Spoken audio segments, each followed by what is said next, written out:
പരാതിക്കാരിയുടെ വെളിപ്പെടുത്തലിന് പിന്നാലെ പ്രതിരോധത്തിലായിരിക്കുകയാണ് ആഭ്യന്തര വകുപ്പും പോലീസും.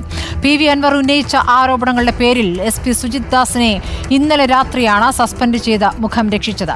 ഇന്നിപ്പോൾ വന്ന ഗുരുതര ആരോപണങ്ങളിൽ ഇനി എന്ത് നടപടിയാകും എടുക്കുക? റിനു ശ്രീധർ വിവരങ്ങളും നൽകും. ഇന്നലെ DGP നടപടിയെടുക്കുന്നത് PV അൻവറുമായി നടത്തിയ ഫോൺ സംഭാഷണം. ആ ഫോൺ സംഭാഷണത്തിൽ SP സുജിത് ദാസ് നടത്തിയ പ്രതികരണങ്ങൾ അത് ഗുരുതരമായ ചട്ടലംഘനമാണ് എന്ന കണ്ടെത്തലിലാണ് സസ്പെൻഷൻ നടപടി ഉണ്ടായിരിക്കുന്നത്. SP സുജിത് ദാസിന് ഈ ക്യാമ്പ് ഓഫീസിലെ മരമുറിയുമായി ബന്ധപ്പെട്ട വലിയ വീഴ്ച പറ്റിയെന്ന അജിത ബിഗത്തിന്റെ റിപ്പോർട്ട് കൂടിയുണ്ട് DGPയുടെ പക്കൽ. അതിന്റെ അടിസ്ഥാനത്തിലാണ് SP സുജിത് ദാസിനെ ഇപ്പോൾ സസ്പെൻഡ് ചെയ്തിരിക്കുന്നത്. ഇന്നലെ രാത്രി ഏറെ വൈകി വന്ന ആ സസ്പെൻഷൻ വാർത്തയ്ക്ക് പിന്നാലെയാണ് ഇപ്പോൾ SP സുജിത് ദാസിനെ പ്രതിക്കൂട്ടിലാക്കുന്ന ഗുരുതരമായ മറ്റൊരു പരാതി കൂടി ഇപ്പോൾ വരുന്നത്. മലപ്പുറത്ത് ഒരു വീട്ടമ്മ നൽകിയിരിക്കുന്നത് 3 ഉന്നത പോലീസ് ഉദ്യോഗസ്ഥർക്കെതിരെയാണ്. CI, DYSP, SP എന്നിവർക്കെതിരെയാണ് ബലാത്സംഗ പരാതി മുഖ്യമന്ത്രിക്ക് നൽകിയിരിക്കുന്നത്. റിനു ശ്രീധർ വിവരങ്ങളുമായി. റിനു, ഇപ്പോൾ ഇന്നലെ വരെ ഉണ്ടായിരുന്ന ആരോപണങ്ങളുടെ സ്വഭാവത്തിലല്ല ഇന്നത്തെ ആരോപണം. ബലാത്സംഗ ആരോപണമാണ്, ഗുരുതരമായ ആരോപണമാണ്. മുഖ്യമന്ത്രിക്ക് വീട്ടമ്മ പരാതി നൽകി കഴിഞ്ഞിരിക്കുന്നു.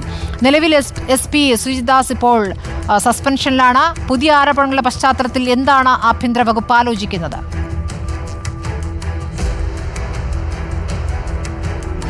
സ്മൃതി, നിലവിൽ ഇങ്ങനെ ഒരു ആരോപണവുമായി അല്ലെങ്കിൽ പരാതി മുഖ്യമന്ത്രിക്ക് അടക്കം നൽകി DGPക്ക് അടക്കം മലപ്പുറം ജില്ലാ പോലീസ് മേധാവിക്ക് അടക്കം ഈ യുവതി നൽകിയിട്ടുണ്ട്, ഈ വീട്ടമ്മ നൽകിയിട്ടുണ്ട്. പക്ഷേ നിലവിൽ ഇതുവരെയും ഒരു പ്രാഥമിക അന്വേഷണത്തിന് പോലും നിർദ്ദേശം നൽകുവാൻ വേണ്ടി സംസ്ഥാന സർക്കാരോ പോലീസ് മേധാവിയോ തയ്യാറായിട്ടില്ല എന്നുള്ളതാണ്. 3 പോലീസ് ഉദ്യോഗസ്ഥർക്കെതിരെയാണ് പരാതിയുമായി ഈ വീട്ടമ്മ രംഗത്തെത്തിയിരിക്കുന്നത്. പ്രധാനമായും തന്നെ ബലാത്സംഗം ചെയ്തു എന്നുള്ള ഗുരുതരമായിട്ടുള്ള ആരോപണമാണ് ഈ ഉദ്യോഗസ്ഥർക്കെതിരെ ഉന്നയിച്ചിരിക്കുന്നത്. ഒപ്പം ഇതിലേറ്റവും ഉന്നത ഉദ്യോഗസ്ഥനായിട്ടുള്ള SP സുജിത് ദാസ് ഈ വീട്ടമ്മയെ മറ്റൊരാൾക്ക് കാഴ്ചവെക്കാൻ ശ്രമിച്ചു എന്നതടക്കം ഈ പരാതിയിൽ പറയുന്നുണ്ട്.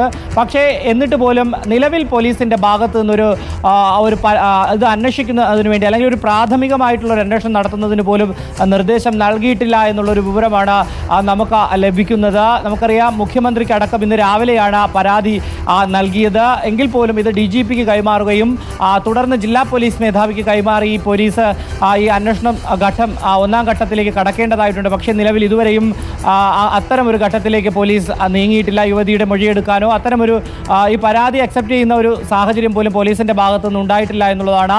ഇതിനിടയിലാണ് പോലീസ് ഉദ്യോഗസ്ഥർ രംഗത്തെത്തി തങ്ങൾ നിരപരാധിയാണെന്നും ഇതിന് പിന്നിൽ ഗൂഢാലോചനയുണ്ടെന്ന് അടക്കമുള്ള വിവരങ്ങളുമായി രംഗത്ത് എത്തുന്നത്. എങ്കിൽ പോലും അതടക്കമെങ്കിലും അന്വേഷിക്കുവാൻ വേണ്ടി പോലീസ് തയ്യാറാകണം എന്നുള്ളതാണ്. പക്ഷേ അത്തരമൊരു നീക്കത്തിലേക്ക് പോലീസ് തയ്യാറായിട്ടില്ല എന്നുള്ളതാണ്. ഈ പരാതിയിൽ, അതായത് മുഖ്യമന്ത്രിക്കും DGPക്കും അതുപോലെ തന്നെ ജില്ലാ പോലീസ് മേധാവിക്ക് അടക്കം നൽകിയ പരാതിയിൽ ഈ സ്ത്രീ ഈ വീട്ടമ്മ അനുഭവിച്ച യാതനയെക്കുറിച്ച് എണ്ണി പറയുന്നുണ്ട്. ഇന്ന് റിപ്പോർട്ടർ TVയുടെ ക്യാമറയ്ക്ക് മുന്നിൽ വന്നിരുന്ന് പറഞ്ഞ അതേ കാര്യങ്ങൾ തന്നെയാണ്. താൻ അനുഭവിച്ച പീഡനങ്ങൾ അല്ലെങ്കിൽ യാതനകൾ കൃത്യമായി തന്നെ പറഞ്ഞു വെക്കുന്നുണ്ട്. ഒപ്പം ഉന്നത പോലീസ് മേധാവി സ്ത്രീക്കും ഒപ്പം സമൂഹത്തിനാകെ ഒരു നീതി ലഭ്യമാകേണ്ടുന്ന 3 പോലീസ് ഉദ്യോഗസ്ഥർ തന്നെ ബലാത്സംഗം ചെയ്തതുമായി ബന്ധപ്പെട്ടുള്ള അല്ലെങ്കിൽ പീഡിപ്പിച്ചതുമായി ബന്ധപ്പെട്ടിട്ടുള്ള ഒരു ആരോപണം ഉന്നയിക്കുന്നു. അങ്ങനെ ഒരു ആരോപണം ഉന്നയിച്ച ഈ വീട്ടമ്മ മുന്നോട്ട് വരുമ്പോഴേക്കും കൃത്യമായി തന്നെ അത് FIR രജിസ്റ്റർ ചെയ്ത് അന്വേഷിക്കേണ്ടതാണ്. അല്ലെങ്കിൽ പോലും ഒരു പ്രാഥമിക പരിശോധനയെങ്കിലും അന്വേഷണമെങ്കിലും ഈ പരാതിയിൽ കഴമ്പുണ്ടോ എന്നതടക്കമുള്ള കാര്യമെങ്കിലും അന്വേഷിക്കുവാൻ വേണ്ടി പോലീസ് തയ്യാറാകണമായിരുന്നു. പക്ഷേ മണിക്കൂറുകൾ പിന്നിട്ടിട്ടും പോലീസിൻ്റെ ഭാഗത്ത് നിന്ന് അത്തരമൊരു നീക്കം ഉണ്ടാകുന്നില്ല. കുറച്ച് സമയം മുമ്പൊക്കെ നമ്മൾ അന്വേഷിക്കുമ്പോൾ ഇതിൽ അന്വേഷണം പ്രഖ്യാപിക്കും അല്ലെങ്കിൽ ഉടൻ തന്നെ അന്വേഷണവുമായി പോലീസ് മുന്നോട്ട് പോകും, ഈ പരാതിയുടെ നിജസ്ഥിതി അന്വേഷിക്കുമെന്നതടക്കം വിവരം ലഭിച്ചിരുന്നെങ്കിൽ ഇപ്പോൾ അത്തരമൊരു തീരുമാനത്തിലേക്ക് പോലീസ് കടന്നിട്ടില്ല എന്നുള്ളതാണ്. വരും സമയങ്ങളിൽ അത്തരമൊരു തീരുമാനത്തിലേക്ക് കടക്കുമെന്നുള്ള പ്രതീക്ഷയുണ്ട്. കാരണം ഒരു വീട്ടമ്മയാണ് പരസ്യമായി തങ്ങൾക്ക് നീതി ലഭ്യമാകേണ്ടുന്ന 3 പോലീസ് ഉദ്യോഗസ്ഥർ തന്നെ പീഡിപ്പിച്ചു അല്ലെങ്കിൽ ബലാത്സംഗം ചെയ്ത് അടക്കമുള്ള പരാതിയുമായി രംഗത്തെത്തിയത്. അതുകൊണ്ട് പോലീസിന് ഈ പരാതി മാറ്റി നിർത്താൻ വേണ്ടി കഴിയില്ല. പക്ഷേ സ്പെഷ്യൽ ബ്രാഞ്ചിനെ വിട്ട് ഈ പരാതിയെക്കുറിച്ചുള്ള ഒരു നിജസ്ഥിതി അന്വേഷിക്കുന്ന തുടരുന്നു എന്നുള്ളൊരു വിവരമുണ്ട്. ആ സ്പെഷ്യൽ ബ്രാഞ്ചിൻ്റെ റിപ്പോർട്ട് ലഭിച്ചതിന് ശേഷമായിരിക്കും മറ്റൊരു അന്വേഷണത്തിൻ്റെ അല്ലെങ്കിൽ രണ്ടാം ഘട്ട അന്വേഷണത്തിൻ്റെ ഘട്ടത്തിലേക്ക് പോലീസ് കടക്കുക എന്നുള്ളൊരു വിവരവും ലഭിക്കുന്നുണ്ട്. എന്തായാലും പോലീസ് ഈ പരാതി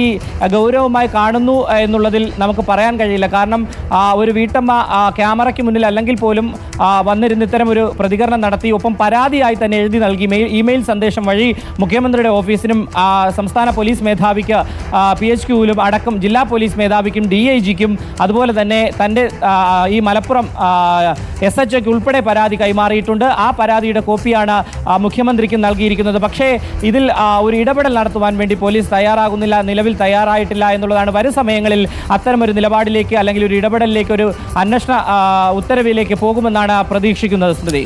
ശരി, റിനു ശ്രീധറാണ് വിവരങ്ങൾ നൽകിയത്. ഏതായാലും മുഖ്യമന്ത്രിക്ക് മുന്നിൽ ഒരു പരാതി നിൽക്കുകയാണ്. പരാതിയിൽ DGPക്ക് കൈമാറിയെന്നുള്ള വിവരമാണ് നമ്മൾക്ക് മുന്നിലുള്ളത്. എന്താകും ഈ പോലീസ് ഉദ്യോഗസ്ഥരുടെ കാര്യത്തിൽ ആഭ്യന്തര വകുപ്പ് എടുക്കുന്ന നിലപാട്, പോലീസ് എടുക്കുന്ന അന്വേഷണം ഏത് രൂപത്തിലാകുമെന്നാണ് അറിയേണ്ടത്.